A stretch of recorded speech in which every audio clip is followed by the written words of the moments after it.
वाघानंतर त्याचा मुलगा फादल खान आणि सिद्धिग्रोहर यांनी प्रजापतीला बोध घेऊन पणाला वेढा दिलेला आहे. पण शक्तीपेक्षा युक्ती महत्वाची असते. म्हणून शिवाजी महाराजांनी शिवा पाटील यांना बोलावून घेतलं आणि विचारलं, शिवा आम्ही रोज सिद्धीला भेटायला जातो. आणि शिवा म्हणाला, जातो की. आणि मग काय घडलं?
अरे जन्माला जरी शिवा काशी म्हणून असलो ना तरी मरताना शिवाजी महाराज म्हणून असतो.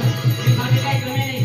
आणि मग सिद्धी तलवार चालली आणि शिवा संपला गेला. तो इकडे बाजी निघाले तुमची खंड गाठली आणि बाजी म्हणताय, राजा तयार करू नका, तुम्ही नेहमी फौज घेऊन दुसऱ्या गडावरती रवाना व्हा, आम्ही इथे शत्रूला खंडी काढून धरतो. पण राजे म्हणतात, नाही बाजी, जीवाची बाजीरावी थोडं आलं, आता जे काय होईल ते होईल करू. पण बाजी म्हणतात, नाही राजे, लाख मेले तरी चालतील, लाखांचा पोशीदार जगला पाहिजे. अर्थ लाखांचा पोशीदार जगला पाहिजे. आणि मग काय घडलं?